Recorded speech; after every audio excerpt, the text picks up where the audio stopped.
नमस्कार मित्रों, आपके अपने YouTube चैनल में आपका स्वागत है। दोस्तों, ये 3 बात अपने दिमाग में बिठा लो, रंग से राजा बन जाओगे। आज की जो हमारी कहानी है, आज का जो हमारा प्रसंग है, एक कपोत पक्षी की बड़ी प्यारी कहानी है, ज्ञानवर्धक कहानी है।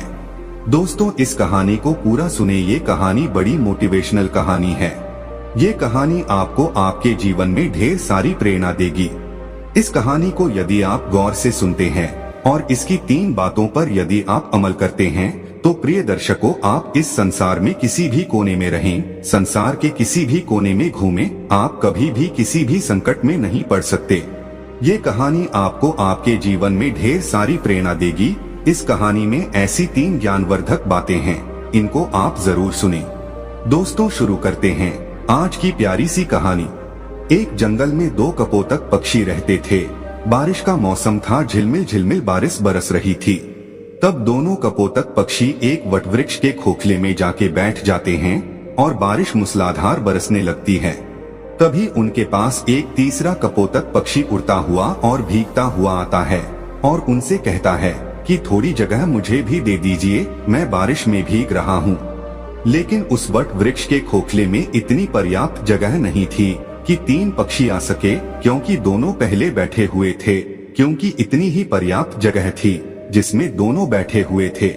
अब तीसरा पक्षी उड़ता हुआ भीगता आता है और उनसे जिद करने लगता है और उनसे कहता है कि आप मुझे थोड़ी जगह दे दीजिए, मेरी सहायता कीजिए। जब दोनों पक्षी ही जो पहले से बैठे हुए थे वो इनकार कर देते हैं, वो कहते हैं कि यहाँ पे इतनी पर्याप्त जगह नहीं है जो हम आपको बिठा सकें।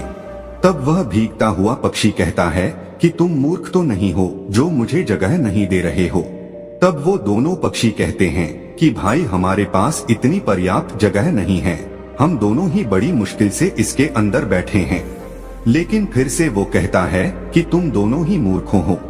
वो दोनों पक्षी फिर से कहते कि भाई, यदि हमारे पास जगह होती तो हम आपको जरूर बिठाते, लेकिन आप खुद देख लीजिए, हमारे पास इतनी पर्याप्त जगह नहीं है कि हम आपको बिठा सकें। अंततः वो भीगता हुआ कपोत पक्षी उन पक्षियों के ऊपर जाके बैठ जाता है। तब दोनों पक्षी ही उसको धक्का मार के और फिर से नीचे गिरा देते हैं। वह फिर से नीचे से उड़ता है और फिर कहता है कि तुम दोनों बिल्कुल मूर्ख हो, और फिर से उनके ऊपर जाके बैठ जाता है और फिर से वो पक्षी उसको धक्का मार के नीचे गिरा देते हैं। इसी तरह काफी देर चलता रहता है और वो उड़ता हुआ पक्षी उनसे बार बार कहता है कि तुम दोनों मूर्ख हो, तुम दोनों सबसे बड़े मूर्ख हो। हर बार वो इसी बात को कहता।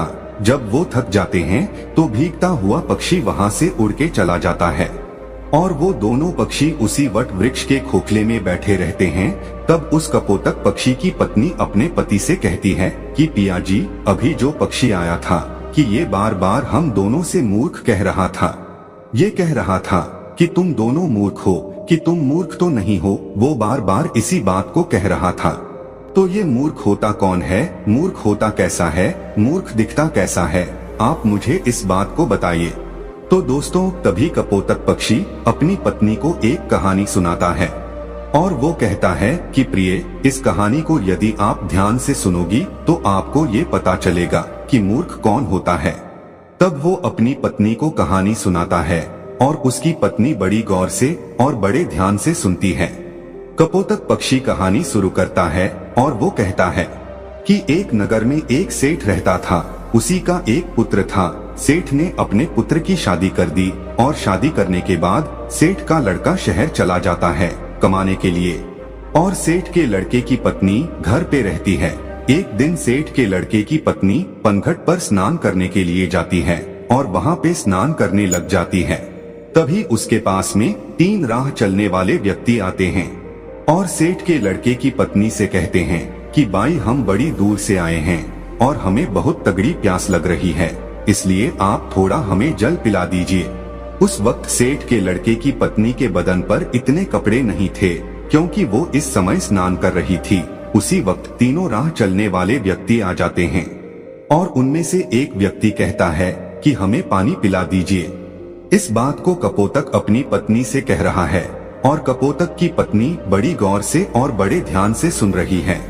कपोतक आगे कहता है कि सेठ की पत्नी उन लोगों से कहती है कि भाई तुम कौन हो। तब उनमें से एक राह चलने वाला व्यक्ति कहता है कि हम यात्री हैं और हमें बहुत प्यास लग रही है, हमें थोड़ा पानी पिला दीजिए। उस व्यक्ति की इतनी बात सुनने के बाद वो सेठ के लड़के की पत्नी कहती है कि यात्री तो सिर्फ 2 होते हैं, तुम कौन से यात्री हो। अब वो व्यक्ति बड़ी सोच में पड़ जाता है। वह सोचने लगता है कि हमें खुद को ही पता नहीं है कि हम कौन से यात्री हैं। वो यात्री उस सेठ के लड़के की पत्नी को कोई जवाब नहीं दे पाता है। तभी दूसरा व्यक्ति बोलता है और वो कहता है कि मुझे बहुत तगड़ी प्यास लग रही है और प्यास के मारे मेरे हलक सूखे जा रहे हैं, इसलिए आप मुझे पानी पिला दीजिए। वह सेठ के लड़के की पत्नी कहती है कि भाई तुम कौन हो। तब वो व्यक्ति जवाब देता है और वो कहता है कि मैं अनपढ़ गवार हूँ, आप मुझे पानी पिला दीजिए। तब उस सेठ के लड़के की पत्नी कहती है कि अनपढ़ गवार तो सिर्फ 2 होते हैं, तुम कौन से अनपढ़ गवार हो ये बताओ, तब मैं तुम्हें पानी पिलाऊंगी। लेकिन वो भी कोई जवाब नहीं दे पाता है। वो भी सोचने लगता है कि मुझे खुद को ये पता नहीं है कि मैं कौन सा अनपढ़ गवार हूँ। वो कोई जवाब नहीं दे पाता है। फिर तीसरा व्यक्ति कहता है कि बहन जी मुझे पानी पिला दीजिए, प्यास के मारे मेरे प्राण निकले जा रहे हैं, यदि कुछ देर मुझे और पानी नहीं मिला तो मेरे प्राण ही निकल जाएंगे, इसलिए आप मुझे पानी पिला दीजिए। तब सेठ के लड़के की पत्नी उस व्यक्ति से कहती है कि भाई तुम कौन हो, तुम बताओ, यदि तुमने बता दिया तो मैं तुम्हें जरूर पानी पिला दूंगी। वह कहता है कि मैं मूर्ख हूँ, आप मुझे पानी पिला दीजिए। अब सेठ के लड़के की पत्नी कहती है कि इस संसार में 2 प्रकार के मूर्ख होते हैं, तुम कौन से मूर्ख हो। दोस्तों अब वो भी इस सवाल का कोई जवाब नहीं दे पाता है। वो भी बड़े सोच में पड़ जाता है कि मुझको खुद को पता नहीं है कि मैं कौन सा मूर्ख हूँ। उसको कुछ सूझता नहीं है, कुछ आता नहीं है, कुछ जाता नहीं है। वह कोई जवाब नहीं दे पाता है। इस कहानी को कपोतक अपनी पत्नी से कह रहा है और उसकी पत्नी बड़े ध्यान से और गौर से सुन रही है। आगे कपोतक पक्षी कहता है कि वो तीनों व्यक्ति पियासे ही पनघट से जाने लगते हैं। जब वो वहाँ से रवाना होते हैं तो सेठ के लड़के की पत्नी उनसे कहती है कि भाई आप मेरे घर चलिए, गांव से कुछ ही दूरी पर इसी रास्ते पे मेरा घर है, वहाँ मैं आपको जरूर पानी पिला दूंगी। तो दोस्तों वो तीनों यात्री उस सेठ के लड़के के घर आ जाते हैं और सेठ के लड़के की पत्नी स्नान करके और कपड़े पहनकर अपने घर आ जाती है। जैसे ही वो तीनों व्यक्ति उस सेठ के घर पहुंचते हैं और साथ में सेठ के लड़के की पत्नी भी घर पहुंचती है, तभी उसके ससुर की नजर अपनी बहू पे पड़ जाती है। तब उसका ससुर सोचने लगता है कि मेरी बहू किन मर्दों के साथ घूम रही है, इसका पति विदेश गया हुआ है, इसका पति बाहर गया हुआ है कमाने के लिए और ये पराये मर्दों के साथ घूम रही है। इसी बात को वो सोचने लगता है। उधर सेठ के लड़के की पत्नी उन राहगीरों को अपने घर ले जाकर उनको पानी पिलाती है और तीनों को पानी पिलाकर भेज देती है और उनसे कहती है कि भाई मैंने पनघट में पानी इसीलिए नहीं पिलाया क्योंकि मैं स्नान कर रही थी और मेरे बदन पर इतने पर्याप्त कपड़े नहीं थे जो मैं तुम लोगों के समक्ष खड़ी हो सकूं। इसलिए मैंने तुम लोगों से इतने कठिन सवाल पूछे हैं। मेरा ऐसा कोई मतलब नहीं था कि मैं तुम लोगों को पानी न पिलाऊं, इसीलिए मैं तुम लोगों को अपने घर पे लेके आई हूँ और यहाँ पर तुमको पानी पिला के भेज रही हूँ। अब आप बड़े प्यार से पानी पीजिए और अपनी राह चल दीजिए। तीनों राहगीर पानी पी के वहाँ से चले जाते हैं। तो दोस्तों उधर सेठ के लड़के की पत्नी का ससुर सोचने लगता है कि मेरी बहू बदचलन है, मेरा लड़का बाहर काम करता है और ये पराये मर्दों के साथ घूमती है, पराये मर्दों को अपने घर पे लेके आती है, मेरे घर पे लेके आती है। यही सोचकर वो दुखी होता है। अब सोचने लगता है कि यदि किसी व्यक्ति में बीमारी आ जाए तो उसका उपचार जरूरी होता है, यदि उसका उपचार नहीं किया जाए तो बीमारी उसके रोम रोम में रम जाती है और बाद में बड़ा मुश्किल होता है। इसी बात को सोचकर वो सोचने लगता है, ठीक है अब मेरी बहू का क्या इलाज किया जाए। ये भी बदचलन हो गई, बदमाश हो गई है, पराये मर्दों के संग घूमती है, इसका पति बाहर रहता है इसलिए ये बिगड़ चुकी है। अब इसका इलाज किया जाए तो क्या किया जाए। अब सोचने लगता है कि क्यों ना मैं इसका फैसला राजा से करवा। तो दोस्तों इसी बात को सोचकर उस महिला का ससुर राजा के दरबार में पहुंच जाता है और राजा को ये सारी घटना सुना देता है। तभी राजा अपने सैनिकों को आदेश देता है कि जाओ, सेठ के लड़के की बहू को तुरंत दरबार में हाजिर किया जाए। दोस्तों इस बात को कपोतक पक्षी अपनी पत्नी से कह रहा है और उनकी पत्नी बड़े ध्यान से और बड़ी गौर से सुन रही है। तभी राजा के सैनिक सेठ के लड़के की पत्नी के पास जाते हैं और उनसे कहते हैं कि तुम्हें महाराज ने दरबार में हाजिर होने का हुक्म दिया है और तुम दरबार में चलो।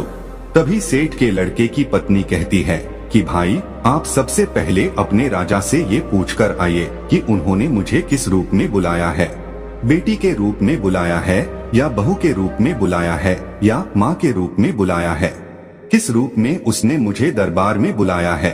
तभी सैनिक वापस राजा के पास में जाते हैं और राजा से कहते हैं कि महाराज, सेठ के लड़के की पत्नी ने ये कहकर वापस भेजा है कि आपने उसे किस रूप में बुलाया है, बेटी के रूप में बुलाया है या बहू के रूप में बुलाया है या फिर माँ के रूप में बुलाया है।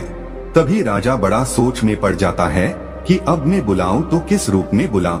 राजा अपने मंत्रियों से सलाह लेता है तो मंत्री उसको सलाह देते हैं कि महाराज, सेठ हमारे नगर का सेठ है और इसकी बेटी की बहू हमारी भी बहू लगती है, इसलिए आप उसको दरबार में बहू के रूप में बुलाइए।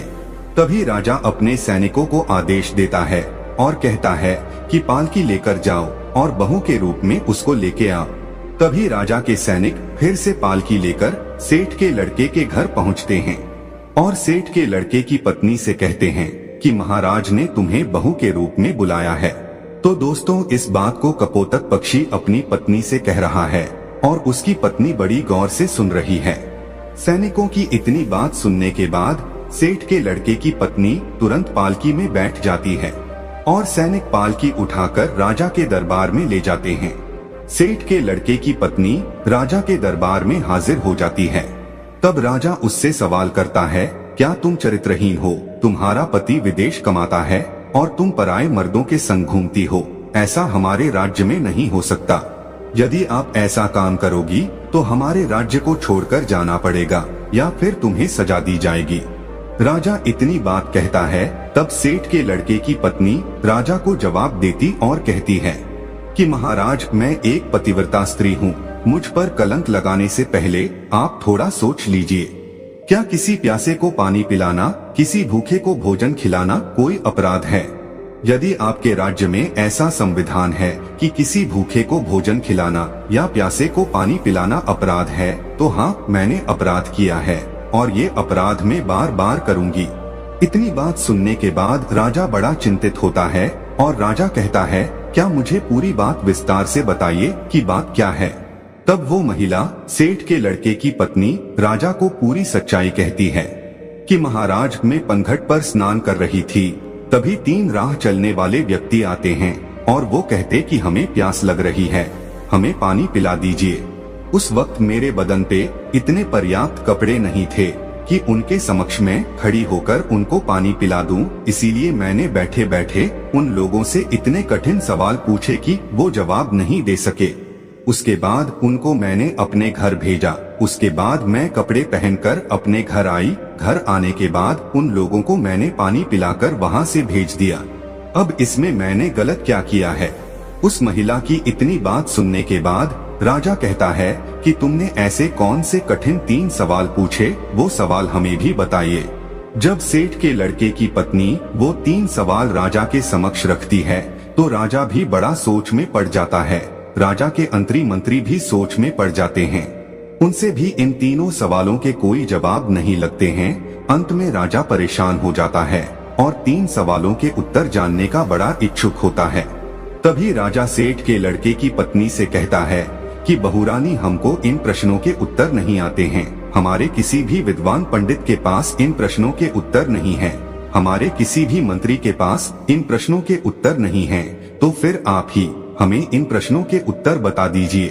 तब वो महिला सेठ के लड़के की पत्नी हाथ जोड़कर के राजा से कहती है कि महाराज, ये तीनों प्रश्न बड़े अनमोल हैं और इनके उत्तर उनसे भी ज्यादा अनमोल है, इसलिए आपसे विनती है, इन तीनों प्रश्नों के उत्तर मैं आपको बता दूंगी, लेकिन बदले में मुझे क्या मिलेगा? वो महिला कहती है कि महाराज यदि सौदा हो तो बराबर का हो। वो महिला सेठ के लड़के की पत्नी बड़ी चतुराई से अपने दिमाग का इस्तेमाल करती है। तभी राजा बड़ी सोच में पड़ जाता है और अंततः राजा परेशान हो जाता है। सोचने लगता है कि तीनों प्रश्न बड़े अनमोल है और इन तीनों प्रश्नों का उत्तर भी बड़ा अनमोल है। इनको जानना बहुत जरूरी है। यही सोचकर राजा कहता है, दोस्तों कहते हैं ना कि जो राजा मूर्ख हो उसको कोई भी लूट सकता है, और आधा राज्य पे आप शासन करोगी और आधे पे हम करेंगे। ठीक है, आप आपके तीनों अनमोल प्रश्नों के उत्तर हमें बता दीजिए। दोस्तों, सेठ के लड़के की पत्नी वो पूरी लिखावट करवाती है, आधा राज्य अपने कब्जे में लेती है और फिर उन तीनों प्रश्नों के उत्तर बताती है। और वो कहती है कि महाराज अब गौर से सुनो तीनों प्रश्नों के उत्तर। पहला प्रश्न, यात्री संसार में दो ही हैं। अब दो यात्री कौन कौन से हैं? कि महाराज पहला सूर्य और दूसरा चंद्रमा, जो रात दिन चलते रहते हैं और संसार में भ्रमण करते रहते हैं और संसार को रोशन करते रहते हैं।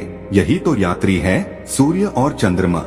दूसरा सवाल कि महाराज अनपढ़ और गवार दो चीज है, वह है अन्न और पानी, जो हर किसी के साथ में रहते हैं, विद्वान लोगों के साथ भी रहते हैं और मूर्ख से मूर्ख लोगों के साथ भी रहते हैं, उनका लालन पालन करते रहते हैं।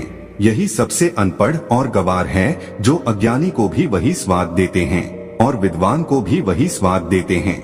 तीसरा सवाल, मूर्ख भी दो प्रकार के होते हैं। पहला मूर्ख है जो मेरा ससुर है, जो अपने घर की बात को एक दूसरे से आके कहता है, वही सबसे बड़ा मूर्ख होता है। यदि मेरे ससुर ने इस बात को मुझसे आकर पूछा होता तो वहीं पर इनको मैं पूरी सच्चाई बता देती।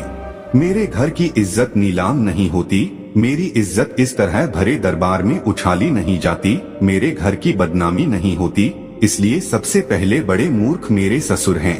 तब राजा कहता कि दूसरा कौन है? तब महिला कहती है कि महाराज दूसरे सबसे बड़े मूर्ख आप हैं। एक वो राजा होता है जो बगैर सोचे समझे कुछ भी फैसला ले ले, वही सबसे बड़ा मूर्ख होता है। इसलिए दूसरे सबसे बड़े मूर्ख आप है। आप भी एक ऐसे मूर्ख हैं जो मेरे 3 सवालों के बदले में मुझे आधा राज्य दे दिया, तो आप भी सबसे बड़े मूर्ख हैं। तो दोस्तों, अब राजा को गुस्सा बहुत आता है, लेकिन वो कुछ नहीं कर सकता, क्योंकि अब वो भी महारानी है, आधे राज्य की महारानी है, आधे सेना उसकी है, आधा राज्य उसका है। अब राजा कुछ नहीं कर सकता था। तो दोस्तों, इस तरीके से अपने दिमाग का सदुपयोग करते हुए उस सेठ के लड़के की पत्नी एक महारानी बन जाती है।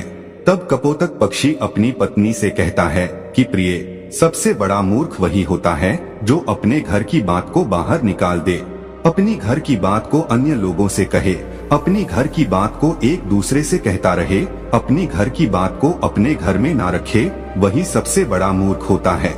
और दूसरा मूर्ख वो होता है जो किसी के कहने पर भी अपना सब कुछ लुटा दे। ये 2 प्रकार के ऐसे मूर्ख होते हैं, इनका कुछ नहीं हो सकता। तब कपोतक की पत्नी की ये बात समझ में आती है कि संसार में मूर्ख कौन होता है। इसीलिए कहते हैं कि अपने दिमाग का सही समय आने पर जो बंदा सही उपयोग करता है, वो अपने जीवन में हमेशा कामयाबी पाता है। इसीलिए दोस्तों, हमेशा अपने दिमाग को सही जगह और सही निशाना लगाकर के चलाइए, आप कभी भी फेल नहीं हो सकते। जो लोग अपने दिमाग का सही सदुपयोग नहीं करते हैं, वो लोग हमेशा पीछे रहते हैं और एक दिन ऐसा आता है कि उनका पतन हो जाता है। इसलिए अपने दिमाग का, अपनी बुद्धि का सही उपयोग करें। हम उम्मीद करते हैं कि दोस्तों इस कहानी से आप ढेर सारी प्रेरणा लेंगे। तो दोस्तों, यह कहानी आपको कैसी लगी हमें कमेंट सेक्शन में जरूर बताना, और अच्छी लगी हो तो इस चैनल को सब्सक्राइब जरूर कर लेना।